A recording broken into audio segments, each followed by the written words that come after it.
Bonjour à toutes et à tous. Bienvenue à cette première édition de la boîte à questions ePhD. Vous êtes très nombreux à être connectés aujourd'hui, vous êtes une centaine à nous suivre en direct et on a plus de 200 inscrits, donc on est ravis que vous ayez répondu présent à ce format. Moi je suis David Bougeot, je travaille à la direction Deep Tech de BPI France et je vais introduire cette réunion. Pour l'instant je suis seul sur scène, mais vous inquiétez pas, il y a beaucoup de monde qui va arriver, on va avoir beaucoup de témoignages et ça va être passionnant. Pour information, vous avez un petit bouton, vous avez une petite fenêtre de chat qui est située à droite de l'écran. Vous pouvez à la fois poster des petits messages. D'ailleurs, on sera ravis que vous disiez bonjour. Voilà, bonjour Florian, bienvenue. Et vous pouvez aussi poser des questions dans l'onglet questions. Et il y aura toute une partie qui sera dédiée aux questions-réponses à la fin de cette édition. Et vous pouvez aussi voter pour les questions qui sont les plus populaires et auxquelles vous avez envie qu'elles soient répondues. Juste un petit topo sur la boîte à questions ePhD. D'où c'est parti cette idée de boîte à questions et de webinaire. C'est qu'on a lancé il y a un peu plus d'un mois un webinaire pour le lancement du concours ePhD. C'est un webinaire où on a eu plus de 300 personnes connectées. On a eu beaucoup de questions et sur des thématiques très variées, en particulier liées à l'écosystème, au financement, à l'équipe. Et on s'est dit du coup que vu cet engouement, ça valait le coup d'aller un peu plus loin et de lancer un cycle de webinaires qui répondent aux questions que les doctorants, les jeunes chercheurs se posent sur l'entrepreneuriat. C'est un webinaire qui va avoir lieu, un cycle de webinaires qui va avoir lieu en 3 étapes. Donc la première étape est aujourd'hui et on va essayer de répondre à toutes vos questions sur finalement comment démarrer son projet d'entrepreneuriat quand on est jeune docteur, vers qui se tourner, donc toute cette logique de qui fait quoi dans l'écosystème. On aura une deuxième partie qui aura lieu le 11 février sur le sujet ô combien épineux de la rémunération, comment je me rémunère quand je suis entrepreneur dans la deep tech qui vient du monde de la recherche. Et là, on aura aussi des témoignages, on aura aussi des gens de BPI France qui viendront témoigner des différentes aides. Et puis, on aura une 3e édition le 25 février sur le rôle et la place du chercheur dans une startup deep tech. Est-ce que je deviens CEO? Est-ce que je reste dans mon labo? Qu'est-ce que je peux faire quand j'ai envie que mon produit aille sur le marché, mais que je me sens pas forcément l'âme d'un entrepreneur ou que je me sens cette âme? Et ce sera une 3e session qui sera hyper intéressante également, et donc je vous la conseille fortement. Le programme d'aujourd'hui, il est assez simple. On va avoir une petite intro que je vais essayer de faire très courte sur la présentation du concours ePhD parce que comme vous voyez, marqué ePhD sur tous les logos, sur tous les slides, pour ceux qui savent pas ce que c'est, on pourra aller dessus. Ensuite, on aura une vraie session longue de témoignages d'entrepreneurs et d'accompagnateurs. Et ce qui sera intéressant, vous le verrez, c'est que on aura des accompagnateurs, on aura d'entrepreneurs, on aura aussi un entrepreneur qui est chercheur, qui a finalement arrêté son projet. Et donc, on essaye de donner toute une variété de scénarios. Vous pourrez leur poser toutes les questions que vous voulez. On essaiera d'y répondre justement durant la dernière partie. On a mis 30 minutes pour la partie questions-réponses, mais ça pourra durer éventuellement plus longtemps en fonction des questions qu'il y aura. Très rapidement sur le concours ePhD, et en fait, il y a pas mal de slides, mais je vais essayer d'être le plus rapide possible. Le concours ePhD part d'un constat qui est assez simple pour nous, c'est c'est un chiffre qui est issu de l'étude qu'on a fait avec PhD Talent l'année dernière. Il y a 44% des jeunes docteurs qui sont intéressés par la possibilité de monter une start-up. Donc, il y a un potentiel énorme pour les jeunes docteurs à travers l'entrepreneuriat. Il y a aussi une volonté de l'État qui est très forte là-dessus, et donc c'est pour ça que ça fait écho au concours ePhD qui a été lancé par l'État de pousser, attendez, je vais mettre en plein écran, ça va être plus simple, d'encourager à la fois l'entrepreneuriat des doctorants et la valorisation de la recherche. Et donc, il y a le concours ePhD a été lancé en 2019 et c'est le premier concours national de l'entrepreneuriat chez les jeunes docteurs. Il a 3 objectifs, le concours ePhD. Le premier, c'est vraiment de montrer la volonté de l'État d'encourager les doctorants à potentiellement se lancer dans l'entrepreneuriat ou juste à tester le potentiel applicatif de leur projet. Le deuxième, c'est d'apporter aux meilleurs projets qui sont portés par des doctorants un accompagnement qui soit à la hauteur de l'espoir qu'on peut avoir dans ces projets qui sont souvent très porteurs de sens.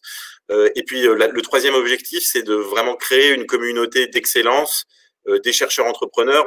On a envie qu'autour de ce label ePhD, il y ait les meilleurs chercheurs entrepreneurs de France qui soient entre eux, qui soient reconnus, qui puissent aussi échanger entre eux. Et c'est tout l'objectif de ce concours. C'est un concours qui s'inscrit vraiment dans le cadre du plan Deep Tech qui a été lancé par l'État, qui est doté de 2,5 milliards d'euros et qui est opéré par BPI France. C'est un concours, c'est un plan qui vise vraiment à faire de la France le leader des technologies de rupture, au moins en Europe, mais et donc pour ça passe par le fait de doubler le nombre de startups deep tech, d'assurer leur croissance et de renforcer l'écosystème. Et donc ePhD, c'est une des mesures phares de ce concours puisque ça a vraiment vocation à se focaliser sur l'amont et à booster la démarche entrepreneuriale des jeunes docteurs. Et puis en fait, une chose qui est aussi très importante à prendre en compte, c'est que ePhD, c'est le petit frère ou la petite sœur des concours d'innovation, puisqu'on a en France, on a tout un continuum de concours qui est constitué de ePhD, quand on est encore dans son labo en phase de maturation, de eLab pour la suite et de Innov sur la croissance. Et c'est bien évidemment des concours lancés par le gouvernement. Le concours ePhD, à qui il s'adresse? C'est très simple. Il y a quelques critères, mais qui sont importants à retenir. Vous êtes un jeune chercheur en 2e année de thèse ou un jeune docteur qui a soutenu sa thèse depuis moins de 3 ans. Donc la règle, -2 + 3. Vous avez un projet technologique et vous faites partie d'un laboratoire. Vous avez aussi le soutien de votre laboratoire dans cette démarche. Et vous êtes accompagné par un organisme de transfert de technologie qui peut être, alors ça peut être très souvent évidemment une SAT, mais aussi une filiale d'un organisme de transfert. On va avoir CNRS Innovation qui va intervenir juste après et l'Institut Pasteur qui en font partie et qui vous accompagne dans la maturation ou la prématuration de votre projet. Qu'est-ce qu'il y a à gagner pour quand on est sur ePhD? Pour vous le dire, ça va encore évoluer dès cette année, mais pour l'instant, voilà quels sont les prix qu'on peut vous certifier. Il y a un accompagnement d'1 an pour accélérer son projet en étant mentoré par les meilleurs entrepreneurs deep tech, en se retrouvant entre chercheurs entrepreneurs autour d'expériences immersives uniques de toute la France. On vous offre aussi une visibilité nationale avec des articles de presse, la participation à des tables rondes. On avait par exemple lancé un podcast l'année dernière, et puis des outils pour promouvoir votre projet avec entre autres une vidéo qui vous permettent éventuellement de mieux pitcher vers les investisseurs.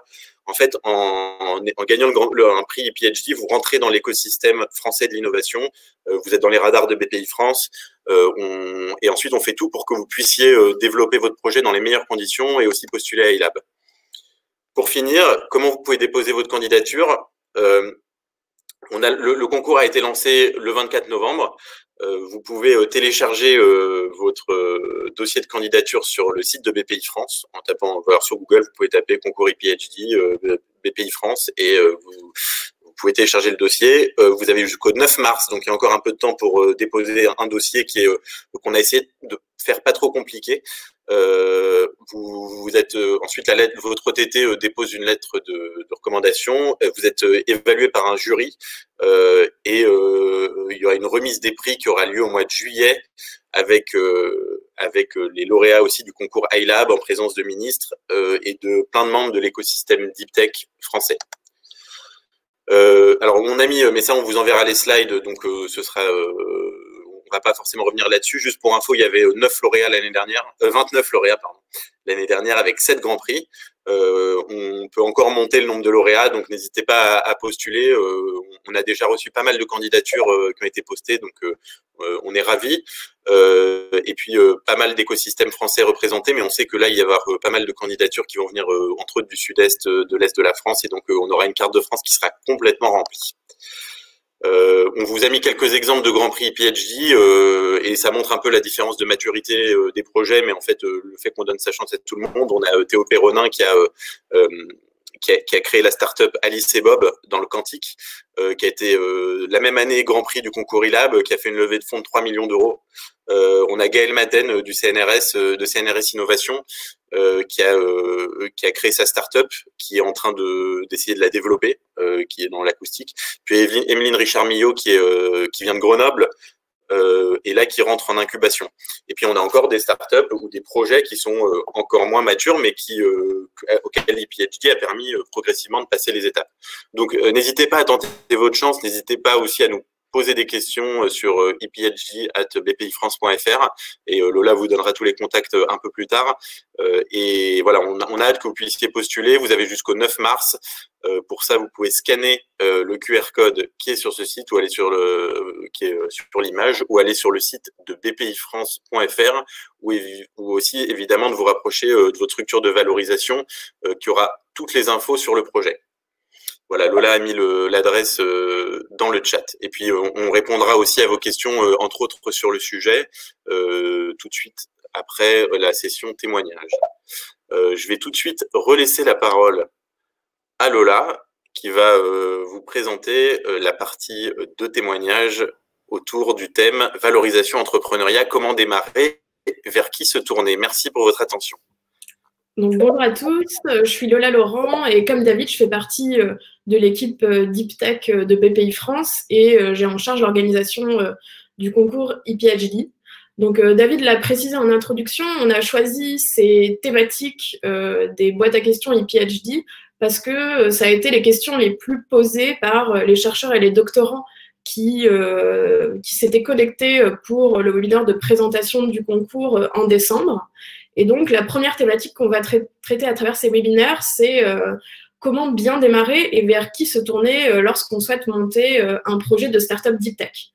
Et on a choisi aujourd'hui, pour parler de ce sujet, différents témoins, 5 témoins, à la fois des entrepreneurs-chercheurs qui ont été lauréats ePhD, mais aussi des experts de la valorisation et de la mise en relation entre le milieu académique et le milieu de l'entrepreneuriat. Et le premier expert qu'on va accueillir aujourd'hui, c'est Marc Chevalier, qui est Startup Programme Manager à la direction de l'innovation de l'Institut Pasteur. Donc Marc, est-ce que tu peux monter sur scène? Oui, le temps de la transition. Bonjour Lola. Bonjour Marc, ça va bien? Oui. Très bien. Donc, normalement, tout le monde te voit, tout le monde nous entend. Et ben, j'ai une première question pour toi, Marc, qui est assez simple. Est-ce que tu pourrais te présenter et présenter un petit peu ta structure, Marc Chevalier, je suis Startup Programme Manager à l'Institut Pasteur. Je travaille à la direction de l'innovation et je m'occupe de tout ce qui est en lien avec la sensibilisation à la création d'entreprises et l'accompagnement précoce des porteurs de projets qui veulent créer leur entreprise à partir des travaux de l'Institut Pasteur. Et je suis invité aujourd'hui plus dans mon rôle de coordinateur en collaboration avec Oriane Lorne de l'Université de Lyon, du réseau carrière des docteurs qu'on a mis en place au sein du réseau national des collèges doctoraux et qui on s'est donné pour mission il y a 2 ans de mettre en place un réseau qui permette aux professionnels qui accompagnent les doctorants dans leur carrière, dans leur développement de carrière, à partager leurs bonnes pratiques et à mettre en place des projets communs pour faciliter le développement de carrière des jeunes chercheurs et rendre plus souple leur transition vers le monde socio-professionnel à la suite de leur thèse. D'accord. Et est-ce que tu peux nous expliquer un petit peu les champs d'action du RNCD concernant l'entrepreneuriat des chercheurs et des doctorants? Oui. Alors du coup, quand on a créé ce réseau-là, au sein du réseau national des collèges doctoraux, on avait pour ambition de mettre en place plusieurs équipes de travail qui sont constituées par des personnes qui travaillent au sein des collèges doctoraux ou de l'écosystème autour des universités. Et en janvier 2020, on a mis en place une cellule qui est toujours intitulée Créativité, Innovation, Entrepreneuriat, où l'ambition, c'était d'accompagner la montée en compétences des personnes qui travaillent dans les collèges doctoraux dans la connaissance de l'écosystème entrepreneurial et la capacité à pouvoir accueillir les doctorants et les jeunes chercheurs pour les aider dans leurs projets de création d'entreprise et les connecter au mieux aux acteurs des écosystèmes locaux. Avec un slogan qu'on s'est donné, une ambition qu'on s'est donnée autour de ce groupe-là, c'est d'utiliser le parcours entrepreneurial comme vecteur de développement de compétences, avec cette idée qu'à la fin, On ne fera pas 100% d'entrepreneurs dans les personnes qu'on peut accompagner, mais plutôt dans cette idée que les compétences qu'ils auront gagnées dans ces parcours-là leur permettront ensuite de pouvoir faire tout ce qu'ils veulent dans le monde de l'innovation à la suite de leur thèse. D'accord. Et à travers ce genre d'initiative, c'est quoi les liens que vous avez avec d'autres acteurs de l'écosystème, comme les OTT, les SAT, les incubateurs? Comment est-ce que vous travaillez ensemble? Alors, l'avantage de ce groupe, c'est que ça réunit des personnes qui travaillent dans les écosystèmes locaux, donc qui sont présents au sein des universités, qui sont connectés eux-mêmes aux SAT, aux cellules de transfert, aux conseils régionaux et à toutes les collectivités qui sont impliquées dans l'entrepreneuriat. Donc, c'est des bons points d'entrée généralement qui permettent de se connecter à ces écosystèmes. On a une collaboration assez intense avec le réseau national des vice-présidents entrepreneuriat des universités qui nous permet aujourd'hui d'imaginer pour 2022 des dispositifs de sensibilisation qui pourront être déployés sur tout le territoire. Et on travaille assez bien avec les différents acteurs des réseaux pépites qui portent le statut étudiant-entrepreneur, qui, pour certains entrepreneurs dans la deep tech ou hors deep tech, pourront utiliser ce statut pour pouvoir continuer à bénéficier du statut étudiant dans la continuité de leur construction de projets entrepreneuriaux. D'accord. Et lorsqu'on est chercheur ou doctorant, comment on fait pour bénéficier de ce genre d'initiative ou rentrer en contact avec vous? Alors, pour rentrer en contact avec nous, pour l'instant, c'est un peu compliqué parce qu'on n'a pas forcément mis en place de contact bien structuré. Pour les gens qui sont présents dans le webinaire ou qui le verront en replay, ils pourront assez facilement me retrouver sur LinkedIn et puis on pourra discuter justement des différents points de contact qu'ils peuvent avoir. On est en train de planifier pour juin cette année une semaine avec l'APEC autour du doctorat et une place assez importante sera donnée à la partie entrepreneuriat. Et ça peut être intéressant effectivement pour les gens de rentrer en contact avec nous dès à présent, pour ceux qui veulent rentrer en contact avec les différents acteurs de l'écosystème au niveau local ou au niveau national, puisque réellement l'ambition de ce réseau, c'est essayer de structurer localement les écosystèmes pour pouvoir ensuite échanger les bonnes pratiques au niveau national. D'accord. Et est-ce que tu peux rappeler le nom de ce groupe de travail qui a été mis en place en janvier? Réseau carrière des docteurs au sein du réseau national des collèges doctoraux. Je le conçois, c'est un chemin un peu compliqué pour nous retrouver, mais on essaiera de faire en sorte de pouvoir communiquer assez rapidement sur nos travaux. Nous sommes en train de finaliser ce qu'on a appelé, nous, un livret blanc des bonnes pratiques à l'accompagnement et au développement de carrière des jeunes docteurs. Et on espère pouvoir publier ce livret-là dans le premier semestre de cette année. D'accord. Et il y a David qui a partagé ton compte LinkedIn sur le chat. Donc, si vous voulez contacter Marc, passez par là. Et qu'est-ce que tu donnerais comme conseil à un jeune chercheur qui souhaite se lancer dans l'entrepreneuriat? Alors, c'est ce que je répète souvent là, aux personnes, qu'ils soient jeunes chercheurs ou vieux chercheurs d'ailleurs en ce moment, c'est d'être ambitieux. En fait, on voit beaucoup trop de projets qui manquent d'ambition. Et je crois que justement, le plan Deep Tech est là pour ça aussi. C'est pour soutenir les projets ambitieux. On parle beaucoup de technologies qui sont disruptives, qui nécessitent un temps long de développement. Et ben, je crois qu'il faut que les jeunes porteurs de projets puissent être ambitieux. Je crois que c'est un peu l'exemple justement d'Alice et Bob qui a été lauréat ePhD. Et puis, comme tout l'écosystème le dit, c'est de bien s'entourer, faire en sorte de ne pas partir isolé dans son projet. Il y a tout un écosystème qui est en train de se structurer, qui est déjà très très bien fourni, mais qui est en train encore plus de se structurer autour de la direction Deep Tech. Et je crois que c'est important que les doctorants et les jeunes chercheurs puissent, comme le disait David, rentrer dans cet écosystème, être sous les radars justement de BPI France pour pouvoir bénéficier du meilleur accompagnement possible au moment de leur développement. Ok. Merci Marc. Est-ce que tu as des choses à rajouter ou des éléments à partager? Non, juste peut-être de rappeler effectivement que on a cette ambition réellement de mettre en place des actions autour du développement de carrière, que l'entrepreneuriat en soi, ce n'est pas une finalité, qu'on a le droit de se tromper, qu'on a le droit d'échouer, mais ce qui est important dans tout ce parcours-là, c'est de développer son réseau, de développer ses compétences à travers la construction d'un projet ambitieux, et que, quelle que soit l'issue de ce projet-là, ce sera porteur pour les personnes qui se seront investies à 100% dans ce projet. D'accord. Ben, merci beaucoup, Marc. Et Merci, de Laura. toute façon, je pense qu'il y a quelques questions pour toi dans l'onglet questions déjà, mais on y reviendra à la session de questions-réponses juste après. Donc n'hésitez pas à continuer à poser vos questions et à voter pour les questions qui vous intéressent le plus. On y répondra en premier tout à l'heure. Donc on va passer. Merci beaucoup, Marc. Et on va Merci. passer au deuxième binôme de témoins qui sont Avi Pogam du CNRS Innovation et Cory Butler qui est lauréat e-PhD. Bonjour. Bonjour à tous les deux. Bonjour. Alors, on va commencer par la même première question finalement qu'à Marc. Est-ce que Avi, tu pourrais déjà te présenter et présenter CNRS Innovation aussi, s'il te plaît? Ouais. Alors, du coup, je m'appelle Avi Pogam, je suis Startup Manager chez CNRS Innovation. Alors, CNRS Innovation, c'est la filiale nationale de valorisation de la recherche du CNRS. Donc, notre principale mission chez CNRS Innovation, c'est la gestion d'une partie du portefeuille brevet qui est issu des laboratoires du CNRS. Alors, quand je dis laboratoire du CNRS, c'est souvent en co-tutelle, mais voilà, avec à minima le CNRS en co-tutelle dans ces laboratoires. Et au-delà de gérer ce portefeuille, c'est également de le valoriser.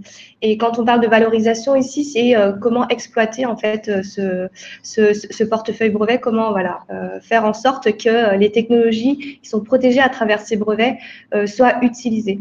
Et du coup, les deux voies de valorisation privilégiées sont soit le licensing, donc identifier finalement un partenaire industriel déjà existant vers qui on va transférer en fait ces brevets, ou la deuxième voie, c'est celle sur laquelle je travaille plus particulièrement en tant que startup manager, c'est aider justement nos chercheurs qui sont à l'origine en fait de ces brevets, de créer en fait la startup, la structure qui va du coup valoriser ces brevets. Donc voilà, pour faire un peu court sur CNRS Innovation, et j'avais vu tout à l'heure dans le chat une personne qui a demandé ce que ça voulait dire OTT. Donc du coup, c'est Office de technologie de transfert, et du coup, CNRS Innovation est une OTT. Voilà. Merci, Avi. Et est-ce que tu pourrais être un peu plus précise sur les initiatives que vous avez mis en place justement pour détecter les projets peu matures de start-up chez les chercheurs et les doctorants? Ouais. Du coup, juste pour préciser aussi, concrètement, nous, on est CNRS Innovation, donc nos dispositifs vont s'adresser clairement aux personnes issues de ces laboratoires, dont le CNRS est tutelle ou co-tutelle. Mais concrètement, dans l'écosystème aujourd'hui, voilà, on n'est pas les seuls OTT, il existe d'autres acteurs, notamment les SAT, comme la SAT-Linxium qui est là avec nous, qui ont également en fait des dispositifs un peu équivalents à ceux que je vais vous détailler là. Donc nous, on est la filiale nationale. On a plutôt une action nationale, mais le CNRS a également des antennes régionales qu'on appelle les délégations régionales, qui sont du coup qui font un travail beaucoup plus en local et qui sont plus proches en fait des laboratoires. Donc du coup, la détection en fait se fait essentiellement par les délégations. Et dans certains laboratoires, vous pouvez également avoir la chance d'avoir des chercheurs qui ont une double casquette, qui ont également une casquette de chargé de valorisation. Et donc, du coup, ces personnes-là sont les personnes les plus proches de vous pour pouvoir aller identifier et détecter des projets qui ont un potentiel de valorisation et notamment de création de start-up. Il y a également en fait une deuxième façon de faire. Donc, CNRS Innovation fait également des actions de sensibilisation, mais au-delà de ces actions de sensibilisation, c'est des appels en fait que j'appellerais des appels à manifestation à travers deux programmes, qui est le programme de prématuration CNRS. Et du coup, dans ce programme-là, il est plutôt destiné pour la maturation finalement des technologies, c'est-à-dire le passage d'une technologie type TRL1, 2. Alors, je ne sais pas si vous êtes vraiment familier avec ce vocabulaire, mais voilà, c'est de se dire aujourd'hui vous êtes encore en phase d'idéation et c'est de pouvoir en fait vous aider via ce programme de prématuration à monter en TRL et du coup à pouvoir développer une première POC un premier proof of concept labo.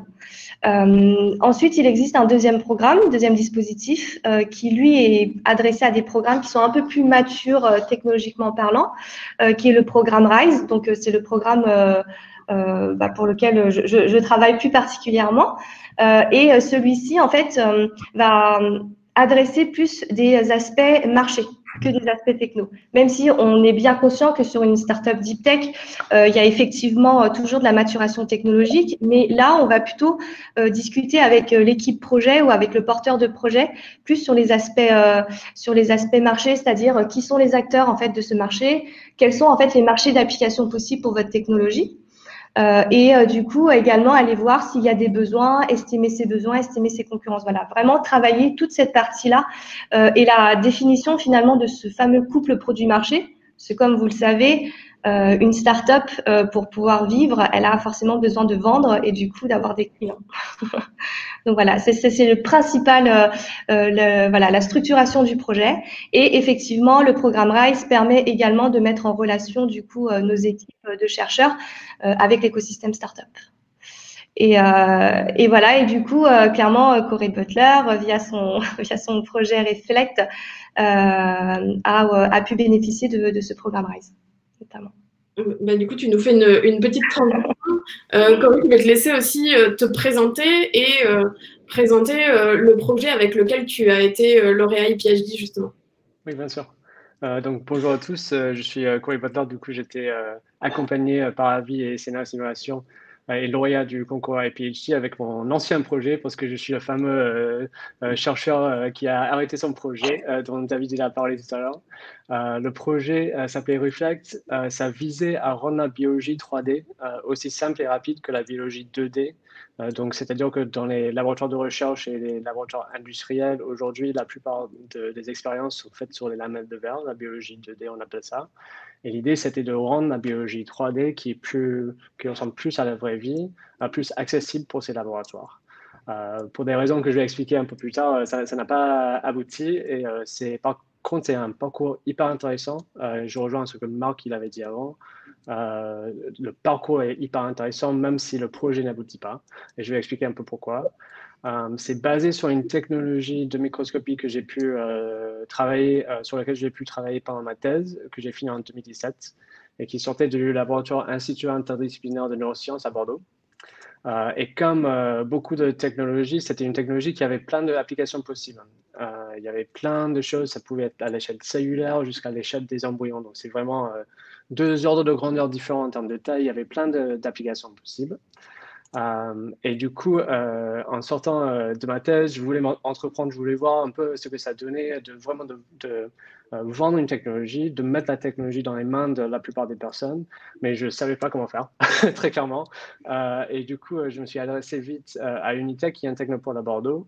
Et ensuite, j'étais accompagné par Chrysalink, du coup, qui est l'incubateur de la SAT à Bordeaux, où je suis. Et enfin, par Avi, dans le cadre du CNRS RISE, qui m'a aidé du coup à faire cette transition un peu de chercheur à entrepreneur et assumer mon rôle et de comprendre qu'est-ce qu'il fallait faire pour que la société soit viable et notamment tous ces aspects de couplage technologie et produits avec le marché, quoi.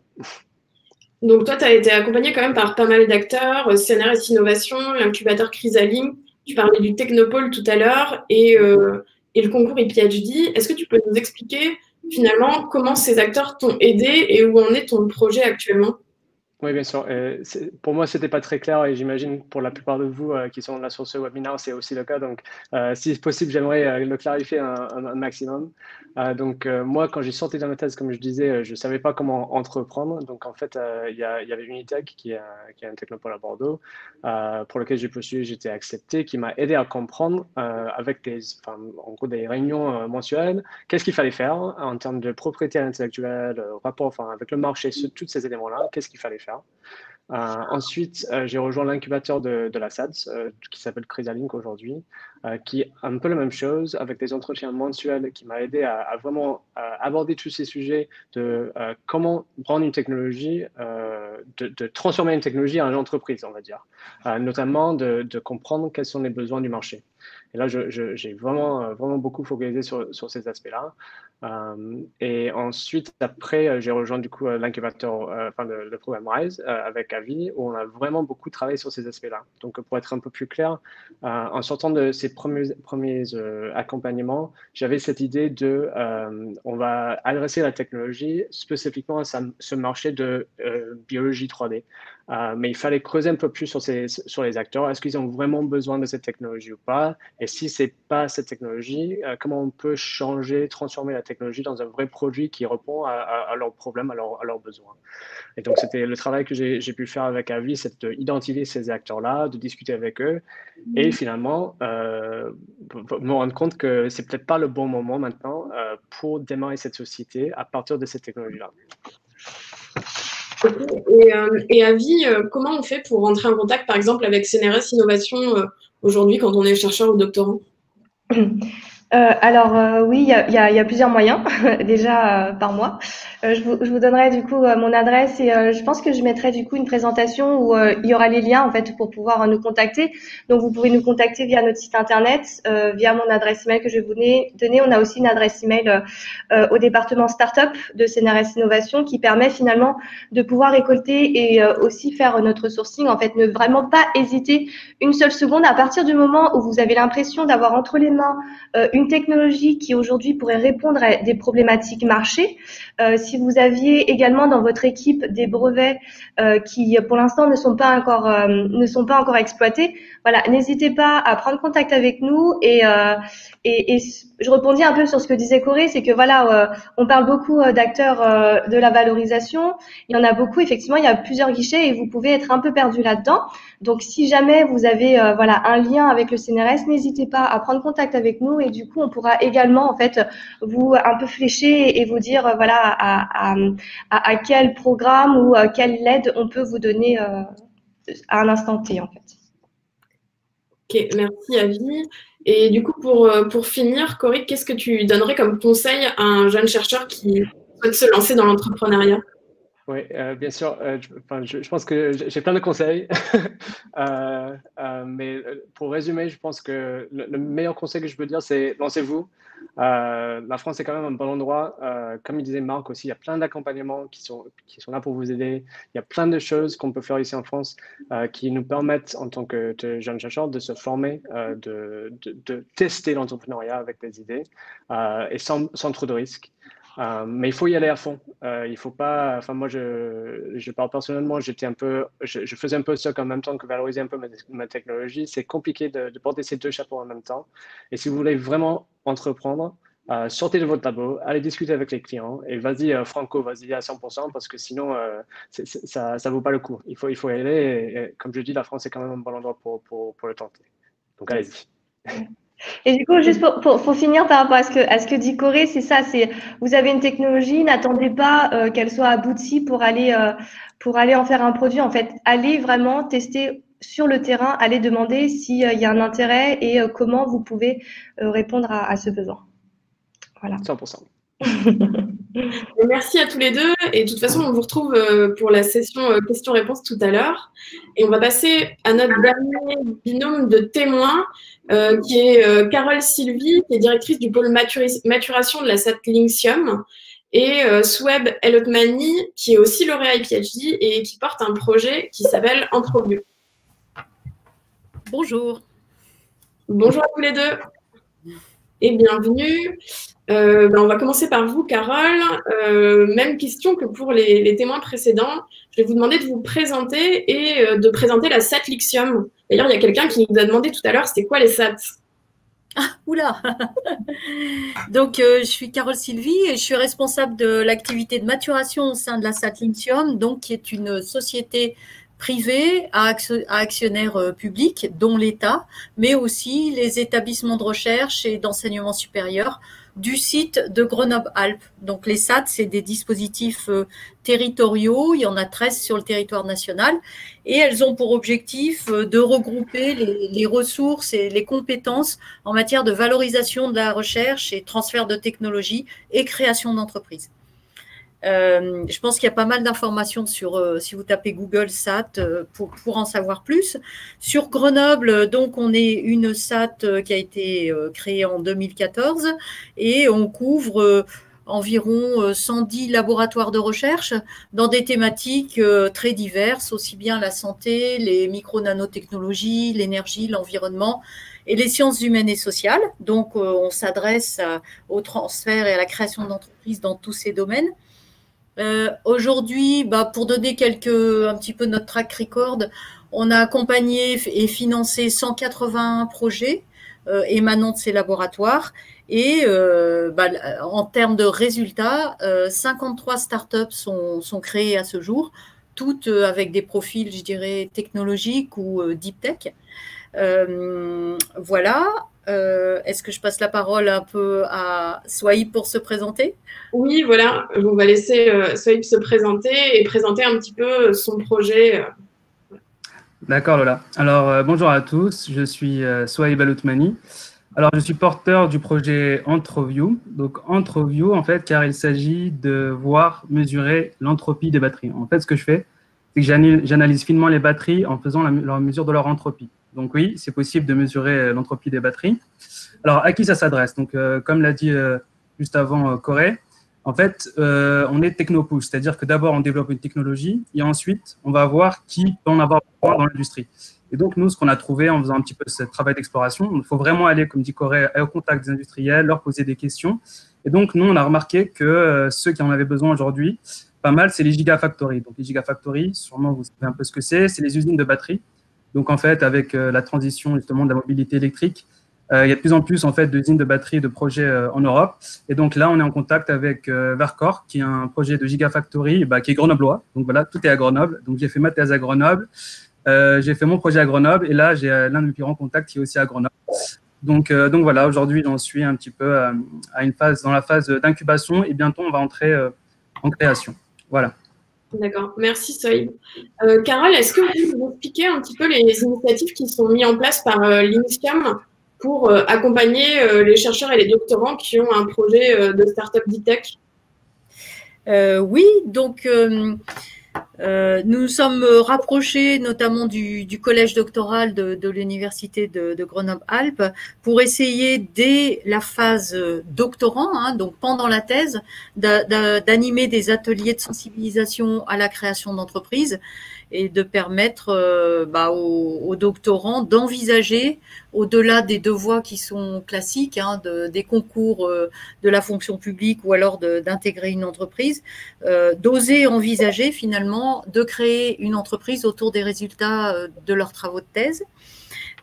Ensuite, nous avons mis en place un challenge qui s'appelle Out of Lab et qui permet à tout chercheur, mais avec une attention particulière pour les jeunes docteurs, de proposer un projet de transfert, voire de création d'entreprise autour de résultats de recherche. Et ça, donc, on lance 2 challenges par an et ça permet, dans une forme assez légère, puisque finalement, ça se traduit par un pitch d'une dizaine de minutes autour de 10 slides, présenter son projet, se faire connaître dans l'écosystème. Et on a vu qu'il y a un certain nombre d'acteurs qui peuvent intervenir, à la fois sous l'angle de la valorisation, sous l'angle de l'accompagnement au transfert, sous l'angle de la création d'entreprise. Donc, faire connaître sa démarche et recevoir des recommandations pour aller plus loin. Donc, ça, c'est le challenge Out of Lab. Et puis, il y a bien sûr ce dont disposent les SATT, c'est-à-dire des moyens spécifiques et des experts dans l'accompagnement à la création d'entreprises et au transfert de technologies, qui peuvent du coup, avec le jeune docteur, valider un certain nombre d'étapes de manière à dérisquer leur projet d'entreprise. Donc très souvent, on est dans le high-tech, voire le deep-tech, donc le risque est toujours présent. Donc, il est important, avant de vraiment se lancer et créer l'entreprise, d'avoir pu valider au travers d'un démonstrateur, au travers de titres de propriété intellectuelle et également d'actions sur le marché, études de marché, rencontres avec des clients potentiels, d'avoir validé que son projet est viable. Et puis, bien entendu, il y a l'aspect humain qui est très, très important. Et donc, on a des outils, on a un réseau d'entrepreneurs qui sont capables de rejoindre des projets pour compléter des équipes qui seraient initiées par des entrepreneurs un peu plus juniors à la sortie de leurs travaux de thèse. Donc voilà un petit peu très rapidement ce qu'on a mis en place pour accompagner les jeunes docteurs. Et c'est vrai qu'aujourd'hui, 2/3 de nos projets embarquent des PhD. Qui sont soit à l'origine du projet, soit qui ont rejoint un projet d'un chercheur permanent. Je pense que c'est quelque chose qui va croissant avec le temps, d'autant plus que la motivation des docteurs à répondre aux grands enjeux qu'on rencontre aujourd'hui est là, et la création d'entreprise est un moyen de faire passer finalement ces recherches comme des solutions aux problématiques d'aujourd'hui.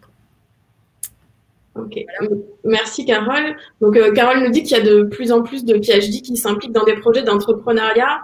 Souib, toi, est-ce que tu peux nous expliquer d'où t'es venue cette vocation pour l'entrepreneuriat, et ensuite comment tu es rentré en contact avec la Satlintium? Alors, en fait, il faut savoir que moi, je voulais faire une start-up bien avant ma thèse. En fait, c'est quand j'étais en école d'ingénieur. J'ai toujours voulu faire une start-up. Voilà, en fait, j'avais des idées, je voulais qu'elles deviennent réelles, et je trouvais que la start-up était le bon moyen. Ou même le meilleur moyen pour pouvoir y arriver. Donc après, j'ai fait une thèse, mais c'était un peu accidentel. En fait, j'ai rencontré l'inventeur des batteries lithium, en fait, l'un des inventeurs, celui qui a inventé l'anode. Donc vous avez tous l'invention de cette personne dans votre poche, à Singapour, au bord d'une piscine, lors d'un barbecue. Et donc c'est comme ça qu'on a commencé la thèse, en fait, sur la thermodynamique des batteries. Et en fait, cette personne-là, elle m'a beaucoup sensibilisé sur le dépôt de brevet. Donc il faut savoir qu'il a fait cette invention en France dans les années 80. Et que ça a été en fait commercialisé par Sony dans les débuts des années 90, mais il ne l'avait pas breveté, en fait. Le CNRS avait dit à l'époque, ah non, ça sert à rien, de toute façon, ça marchera jamais. Et donc voilà, il brevette tout ce qu'il fait maintenant, voilà, parce qu'il sait que voilà, quand on brevette pas, ça peut filer entre les doigts. Et donc j'ai été sensibilisé par cela, et donc aussi avec cette envie d'entreprendre. Pendant ma thèse, en fait, j'ai orienté vraiment ma recherche pour qu'elle soit applicable. C'est-à-dire, j'avais vraiment en tête, quand je faisais ma recherche, il faut que ça devienne applicable. Et ainsi, en fait, on s'est rendu compte qu'on pouvait déposer un brevet. Donc là, on s'est rapproché en fait de la cellule valorisation de Grenoble INP. On leur a présenté un petit peu ce qu'on faisait en thèse. Ils nous ont dit c'est brevetable. Hein. Donc, conseil, breveter, c'est important de breveter en fait aux travaux de recherche. Donc, ça ne va pas empêcher les autres de faire de la recherche dessus. Vous pourrez publier dessus. Donc, c'est vraiment important de le faire, et ça a une vraie valeur quand on veut créer une startup après. Voilà, ça permet vraiment d'être un bon argument dans son projet. Et donc après, la cellule de valorisation de Grenoble INP. Là, ils m'ont dit, tu devrais te rapprocher de la SAT, Linxium. Donc, ils travaillent ensemble. Et c'est ainsi, en fait, que j'ai été mis en contact avec la SAT. Et ensuite, je suis passé vraiment par le process out of labs qu'a décrit Carole. Donc, c'est vrai que c'était pas très compliqué, en fait. C'était 10 slides. Je suis arrivé, moi, je me disais, on y va. De toute façon, c'est 10 slides, c'est pas énorme. Là, j'y suis allé, ils m'ont écouté. Et puis après, ils m'ont dit, ok, c'est bon, on peut faire l'étude de marché. On a fait une petite étude de marché rapide. Et puis après, on a monté vraiment le dossier de maturation. Voilà, moi, j'y croyais pas trop. Hein. J'étais là, mais c'est pas possible. Ça va vraiment y aller en tant qu'entrepreneur à partir de ma recherche. Et en fait, au fur et à mesure, on est accompagné, en fait, et on se sent poussé. Et après, au bout d'un moment, en fait, on est emporté. On se sent pas tout seul. Voilà, même des fois, quand il y a des moments un peu difficiles, il y a un chargé de projet qui est toujours là, qui est expérimenté. Et puis surtout, à la SAT Linxium, on sent une vraie expérience. Hein. On voit qu'il y a pas mal de projets d'e-tech qui sont passés par là. Donc voilà, vraiment la SAT. Quand on est avec la SAT, on ne se sent pas trop perdu, même si on sait que c'est compliqué. Parce que voilà, moi, quand je vais voir les chercheurs, des industriels, des fois, ils me disent ouais, mais ta technologie, je ne suis pas sûr qu'elle serve à quelque chose. Bon, après, il y en a d'autres qui disent c'est trop bien. Donc voilà, des fois, il y a des moments un petit peu compliqués. Avec la SAT, ça se passe plutôt bien. Et tu as participé et tu as été lauréat du concours ePhD aussi. Effectivement. Voilà, donc lauréat du concours ePhD. Donc là aussi, la SAT était là. Donc voilà, ils m'ont aidé aussi pour mettre en place le dossier. Donc voilà, aussi, ça me permet maintenant d'être dans les radars de la BPI. Donc, c'est important pour moi parce que j'ai bientôt postulé pour iLab. Donc voilà, je suis vraiment dans les tracks, voilà, iPhD, iLab et iNov par la suite. Donc voilà, c'est un petit peu mon parcours aujourd'hui. D'accord. Et Carole, pour le mot de la fin, qu'est-ce que tu conseillerais à un chercheur ou un doctorant qui souhaite entreprendre et qui souhaite entrer en contact avec une SAT? Je pense que comme l'ont dit les précédents intervenants, je pense qu'il faut pas hésiter à se lancer. Aujourd'hui, la démarche est quand même sécurisée, vous voyez, par un certain nombre d'organismes, de dispositifs. Enfin, il y a vraiment des bonnes fées autour du berceau du jeune docteur qui voudrait se lancer. Assez naturellement, moi, je lui conseillerais d'en parler avec son directeur de thèse, parce que quelque part, c'est vraiment quelqu'un de proche qui va pouvoir, d'une part, juger de la maturité des résultats de recherche et de leur disponibilité pour une création d'entreprise. Donc, parce qu'il faut être bien conscient que dans certains cas, la stratégie de valorisation de l'établissement ou les partenariats par ailleurs noués par l'établissement avec des industriels peut faire que la voie start-up n'est pas forcément la meilleure solution pour transférer. Et puis, le directeur de thèse qui a travaillé avec le doctorant pendant au moins 3 ans connaît très bien en général son jeune chercheur et sera capable de l'encourager de la bonne manière et en tous les cas de l'adresser aux bons interlocuteurs. Donc, je dirais, la SAT Linxium, vous pouvez nous contacter directement. Après, les services de valorisation sont également très bien introduits dans les laboratoires. Et là, pour orienter les jeunes docteurs, comme tous les chercheurs, vers les bons dispositifs. Donc, moi, je dirais y aller, ne pas se censurer de toute façon, pour ne pas regretter, hein, et puis se faire bien accompagner. Et donc, en frappant à l'une des portes, de toute façon, on se connaît un petit peu tous dans ce monde-là, donc on saura aiguiller la personne en fonction de la typologie de son projet, de sa maturité, et en tous les cas, avec beaucoup de bienveillance. Merci à tous les deux. Donc, on a fini notre partie témoignage. Je vous propose de passer à la session de questions-réponses. Je vois que dans l'onglet de questions, on a pas mal de questions. Ce que je vous propose, c'est que je vais prendre les questions les plus plébiscitées, je vais les lire et ensuite, s'il y a des volontaires parmi les intervenants pour y répondre, n'hésitez pas à monter sur scène. Donc, la première question, c'est quel est l'enjeu financier au lancement d'une start-up pour le porteur de projet? Donc là, c'est peut-être une question pour justement les chercheurs entrepreneurs. Vu que je suis là, je peux répondre. Alors moi, j'ai postulé pour un projet de maturation avec la SAT Linxium. Et donc, en fait, ce projet de maturation, c'est un accompagnement, donc il y a des formations, mais c'est aussi un financement. Donc, c'est un financement qui est assez important, qui pour moi a été de l'ordre de 120 kg €. Donc, ce qui a permis en fait de financer un postdoc et aussi de pouvoir justement pouvoir développer le projet et la technologie. Donc, voilà, en gros, j'étais un postdoc qui était bien, voilà, c'est ça que je veux dire. Et après, on passe en incubation, et puis là, c'est un peu plus, là, c'est là où on devient vraiment entrepreneur, et c'est là vraiment où on apprend à un petit peu aller chercher les bons financements pour soi. Voilà. D'accord. Cory, mais voilà. Cory, est-ce que toi, tu as des éléments peut-être à ajouter? Oui, moi, c'était un parcours un peu différent. Du coup, moi, j'ai pu être financé déjà par le laboratoire en tant que postdoc après ma thèse pour faire ces développements. Donc, moi, j'avais pas besoin on n'avait pas le besoin de passer en maturation avec une SAT typiquement. Et moi, du coup, j'ai fait un choix à un moment de quitter, d'arrêter à la fin de mon CDD, du coup, mon boulot en tant que postdoc pour sortir du laboratoire. Et confronter le marché directement avec mes propres mains, sans on va dire le biais autour du laboratoire. Et ça, du coup, il y a potentiellement un risque financier parce qu'on n'est plus financé, mais par contre, comme je disais tout à l'heure, la France est quand même un bon endroit parce qu'il existe le chômage. Donc, pour jusqu'à 2 ans, vous aurez accès à au moins un peu d'argent pour vous aider et qui vous permettrait du coup de focaliser à 100% sur votre projet si vous n'avez pas la chance d'avoir une maturation via la SAT ou d'autres types de fonds qui pourraient vous financer vous-même. D'accord, merci. D'ailleurs, j'en profite, la question de la rémunération, c'est vraiment l'une des questions qui revient souvent.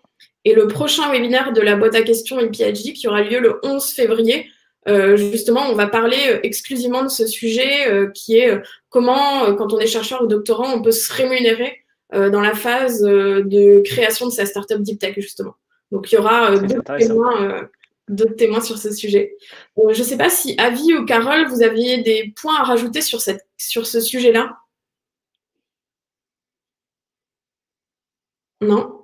Ok. On va passer peut-être à la… Ah ben si, Carole.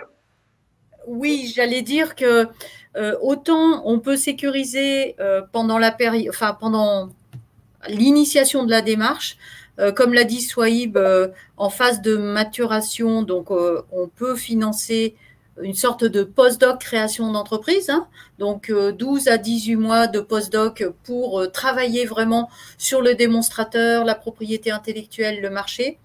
Une fois qu'on est dans l'incubation du projet d'entreprise en lui-même, donc constituer l'équipe, préparer le concours iLab, là, il n'y a plus de financement, en tous les cas, côté SAT Lynxium.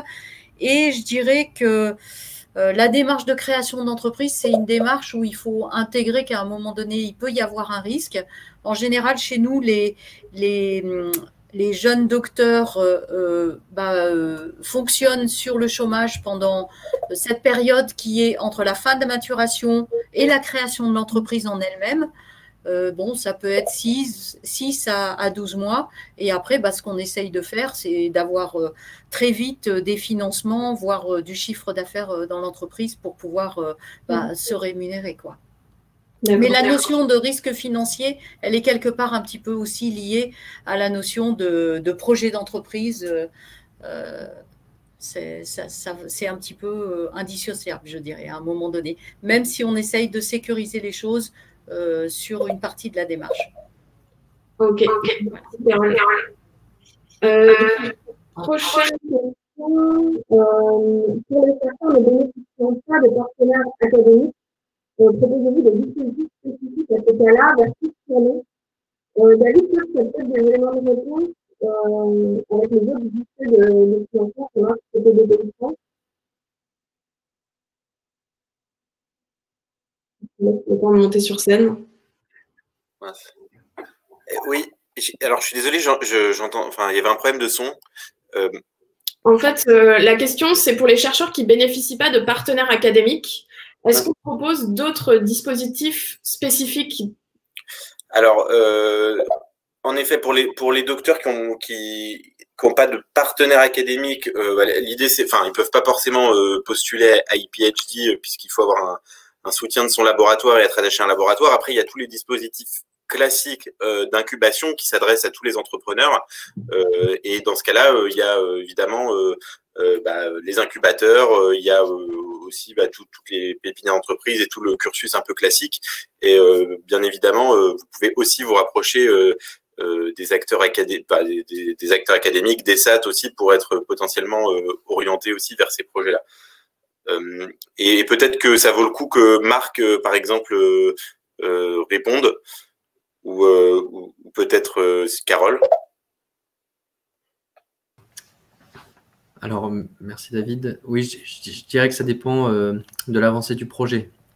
Ça fait partie des discussions qu'on a avec BPI France, justement, sur le portage des projets. Et c'est vrai que si le projet peut nécessiter la mise en place d'une collaboration spécifique avec un laboratoire académique, ça vaut le coup de se rapprocher des différents acteurs que sont CNRS Innovation, pour ne citer que, ou les différentes SAT, pour essayer de se rapprocher d'un laboratoire qui amène des compétences supplémentaires ou qui potentiellement aurait un projet qui puisse se greffer au projet initial du porteur de projet.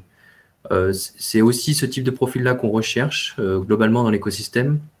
C'est des jeunes chercheurs qui ont le mindset entrepreneurial et qui ont la capacité à pouvoir venir faire grandir leur projet dans les laboratoires et bénéficier justement de toute cette dynamique deep tech.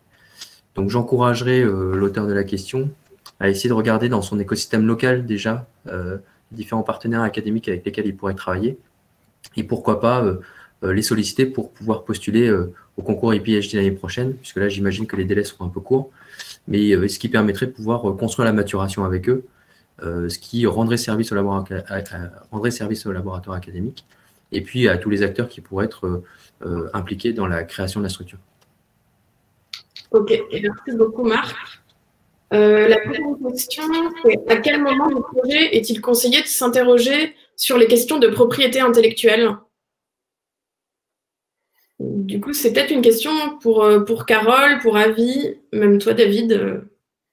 Je vais laisser oui, peut-être Carole répondre, mais aussi en effet un des entrepreneurs se connecter. Qui veut venir y répondre? Alors rapidement, hein, puisque on a ce problème-là au sein de la direction de l'innovation, je dirais le plus tôt possible, parce qu'en fait, tout projet chez nous, en tout cas à l'Institut Pasteur, qui ne bénéficie pas de protection intellectuelle, ne sera pas très bien accompagné puisqu'on aura assez peu de sécurité sur la barrière d'entrée de nouveaux acteurs sur ce type d'application. Je ne sais pas si quelqu'un d'autre a quelque chose à ajouter. Moi, je confirme, hein, c'est pour attirer des investisseurs, la propriété intellectuelle, c'est vraiment quelque chose d'important. C'est une barrière à l'entrée vis-à-vis de la concurrence également. Donc, et on sait que pour protéger, déposer un brevet, il ne faut pas avoir publié, il ne faut pas avoir divulgué. Donc, le plus tôt possible, on est sensibilisé à cette problématique et on gère ces résultats en fonction, le mieux ce sera. Voilà. Et donc, les services de valorisation des établissements sont là justement pour accompagner les chercheurs là-dessus. Je pense que les directeurs de laboratoire, les directeurs de thèse sont sensibilisés aussi là-dessus. Donc, c'est vraiment un point important et à ne pas négliger. Avi, est-ce que tu as des choses à rajouter? Oui, c'était en fait Carole a un peu dit ce que je souhaitais dire et effectivement si vous pensez dès à présent avoir l'impression d'avoir identifié une nouvelle technologie qui n'existe pas, qui n'a pas encore été divulguée, que vous n'avez pas encore publié, notamment rapprochez-vous avec vos directeurs de thèse ou le directeur d'unité, rapprochez-vous en fait dans le cadre des laboratoires CNRS de la délégation en fait régionale qui pourra vraiment vous orienter et un peu détecter si effectivement il y a un potentiel pour breveter ou pas. Après effectivement sur les questions de propriété intellectuelle, vous pouvez très bien en fait commencer avec un projet de création sans avoir de propriété intellectuelle, mais effectivement, cette question-là va arriver très rapidement et du coup, on a été, par exemple, dans le cadre de RISE, amené à travailler avec des équipes pour les mettre en relation avec des laboratoires CNRS pour justement pousser en fait la partie techno pour derrière pouvoir générer en fait de l'API et justement générer justement tout ce qu'on appelle les barrières à l'entrée en fait. Auprès des concurrents. Merci. Donc, on a parlé de propriété intellectuelle. Maintenant, on a une question sur le dépôt de brevet. Comment est-ce qu'on peut financer un dépôt de brevet? Donc là, c'est peut-être une question qui s'adresse, je pense, à nouveau à Carole, Avi et Marc. Alors, je fais vite pour ne pas prendre trop la parole, mais dans le cadre des financements de maturation apportés par les SAT, les coûts de dépôt, d'extension et d'entretien des brevets sont couverts. Donc, voilà, je dirais que ça ne sera jamais à charge du jeune docteur s'il est accompagné par un dispositif. D'autre part, le brevet est propriété de l'établissement, même si le jeune docteur est inventeur. Donc, au pire, je dirais, c'est à l'établissement de prendre en charge ses frais. Mais on est là justement pour alléger ce poste de dépenses qui peut être assez conséquent et le prendre en charge dans le cadre des budgets de maturation. Voilà. Alors, du coup, ajouter quelques éléments par rapport à ce qu'a dit Carole. Donc effectivement, si jamais en fait le développement de cette technologie se fait dans le cadre en fait de vos travaux de recherche dans le laboratoire, c'est généralement l'établissement qui est du coup propriétaire en fait de cette technologie, qui va s'occuper de toute la partie financière, de mettre en place les démarches pour le dépôt du brevet et également pour entretenir finalement ces brevets.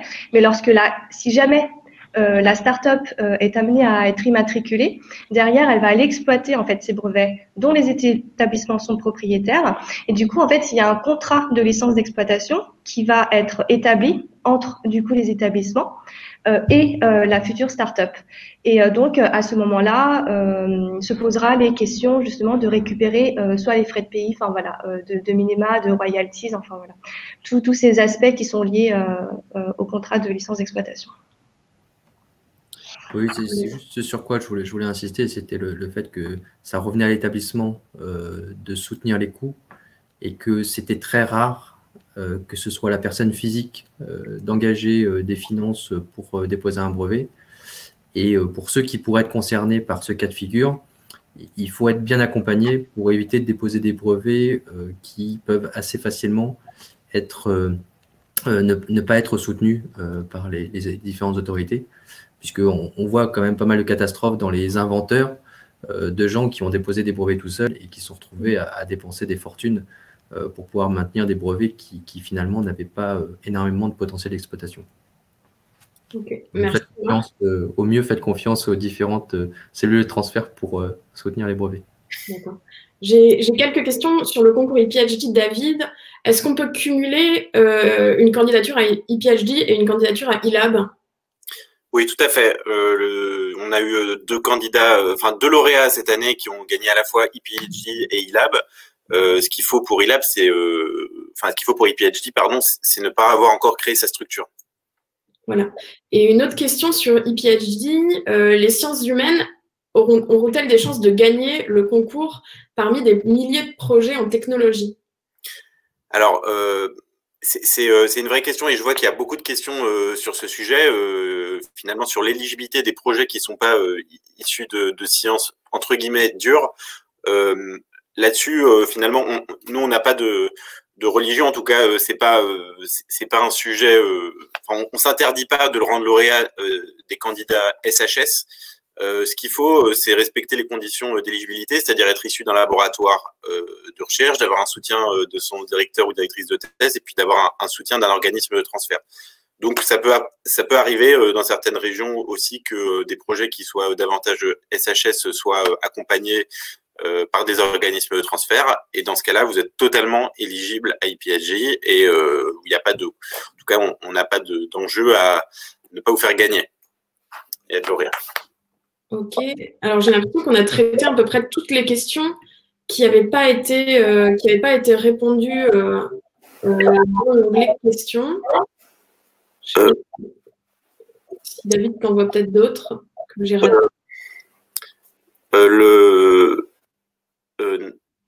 Non, écoutez, est-ce que il y a des intervenants qui voient des questions auxquelles ils n'auraient pas forcément répondu?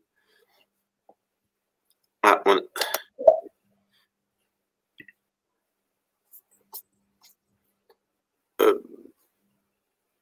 non, écoutez. J'ai pas l'impression que ça soit le cas. En attendant, peut-être que quelqu'un va se manifester, mais il y a une autre ressource qu'on souhaitait vous partager aujourd'hui.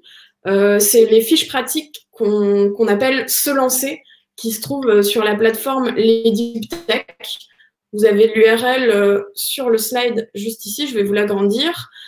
Sur cette page, vous allez trouver pas mal de fiches pratiques pour vous aider à démarrer un petit peu votre projet d'entrepreneuriat et savoir aussi dans quel sens prendre les étapes. Donc, n'hésitez pas à aller y jeter un œil. Et je ne sais pas si vous l'avez vu, mais vous pouvez aussi déjà télécharger la présentation qu'on vous partage depuis tout à l'heure directement sur l'outil de webinaire. On nous demande aussi ce que c'est être soutenu par son directeur ou sa directrice de thèse. Alors, le soutien, c'est déjà finalement le soutien qu'il y a au quotidien en mettant à disposition les ressources du laboratoire. Et puis, ce qu'on demande aussi directeur ou directrice de thèse, c'est entre guillemets, de signer ou d'avoir pris connaissance du fait que le candidat postule à IPHJ. C'est surtout pour ces raisons-là, en fait. Hein, c'est pour que ce soit très transparent pour tout le monde. Ok. Alors, il y a une dernière question, David.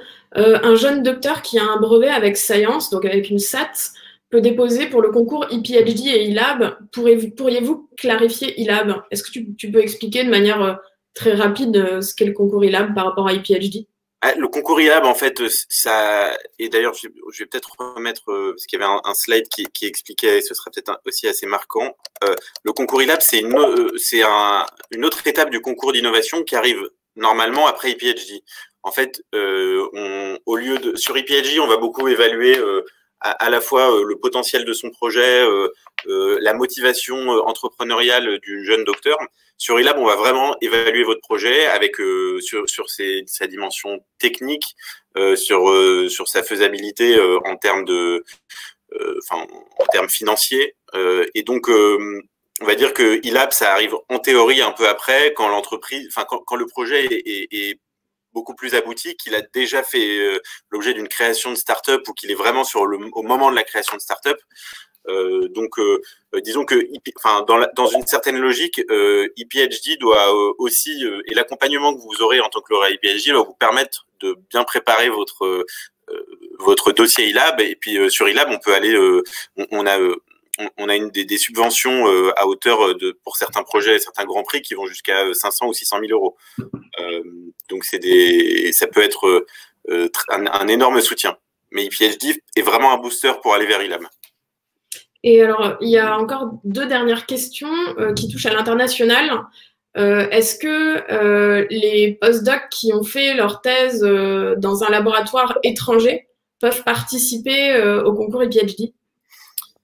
Alors, c'est une question sur laquelle j'ai regardé le règlement. C'est pas marqué explicitement dans le règlement. Après, en réalité, on doit être accompagné par une société de transfert de technologie qui a vocation plutôt à valoriser les résultats issus de la recherche publique française. Donc, implicitement, oui. Enfin, si la propriété intellectuelle qui doit faire l'objet d'un transfert est généralement dans un laboratoire français, mais je laisserai peut-être Marc ou un de nos intervenants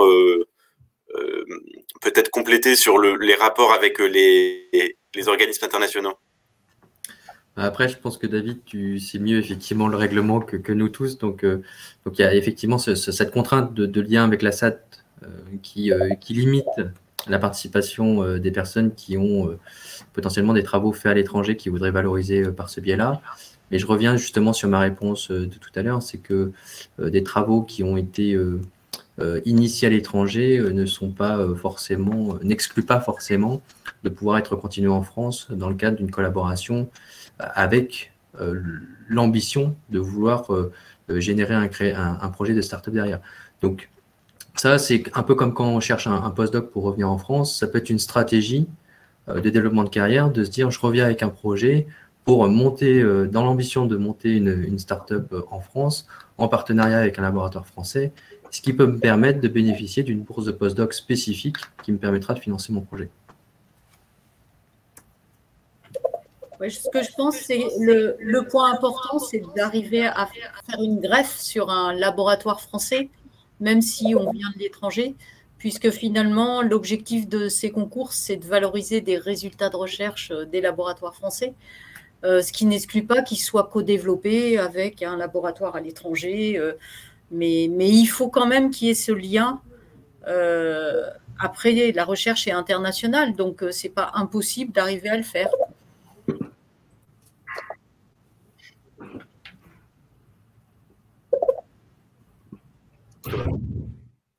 Ok.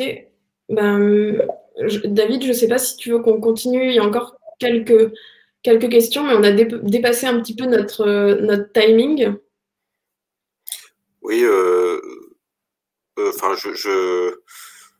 pense qu'on a répondu en tout cas à la plupart des questions et des grandes thématiques qui étaient évoquées dans les questions autour du périmètre, etc. Donc je pense que alors, ce qu'on va faire aussi, et Lola va le préciser, hein, c'est qu'on envoie vous allez avoir un lien vers un questionnaire de satisfaction et de complément qui va s'afficher. Donc, vous pourrez, mais je laisse Lola en parler, et c'est là aussi où vous pourrez poser vos questions complémentaires. Hein. Oui, on vous a partagé tout à l'heure sur le chat l'adresse mail ePhD. Donc, n'hésitez pas à nous envoyer vos questions si elles sont précises sur cet email. On est réactif, on vous répond dans les quelques jours sans problème. L'idée, c'est vraiment qu'on puisse vous faciliter l'accès au concours cette année. Il reste un peu moins de 2 mois pour concourir, donc c'est vraiment le moment de monter votre dossier. Donc, bon, voilà, on vous remercie d'avoir participé à ce webinaire. On espère que vous nous rejoindrez sur les 2 prochains webinaires, la boîte à questions et le PhD. Vous allez recevoir un mail à l'issue de ce webinaire avec un lien vers l'enregistrement du webinaire que vous pouvez revisionner, partager, et un lien vers un questionnaire de satisfaction. N'hésitez pas à y répondre, ça prend seulement 2 minutes, et pour les personnes qui y répondront, vous allez aussi pouvoir gagner un abonnement à un média qui s'appelle The Meta News, qui est un média dédié aux chercheurs et à l'actualité des chercheurs. Donc, pour les 5 premiers qui vont se dépêcher à répondre, ça sera un abonnement d'1 an. Et pour tous les autres, ça sera un abonnement de 2 mois pour découvrir The Meta News. Donc, allez-y, n'hésitez pas à cliquer sur le lien du questionnaire pour répondre. Je peux même vous le partager déjà ici. Je vais le faire. On voulait aussi, bien évidemment, remercier tous les intervenants qui ont bien voulu témoigner. Voilà, c'était passionnant, et en plus il y avait plus d'une centaine de personnes connectées tout au long du webinaire, donc tout le monde est resté, et ça, on est très content. N'hésitez pas à vous inscrire pour le prochain webinaire où on va parler rémunération, et on sait que c'est un sujet qui est très important, et voilà, on sera ravis encore une fois de répondre à toutes vos questions. Voilà, merci à tous, et à très bientôt du coup pour le prochain webinaire, la boîte à questions ePhD, qui aura lieu le 11 février sur la rémunération des chercheurs. Merci, au revoir. Merci beaucoup. Merci à vous. Au revoir. À bientôt. Au revoir. Au revoir.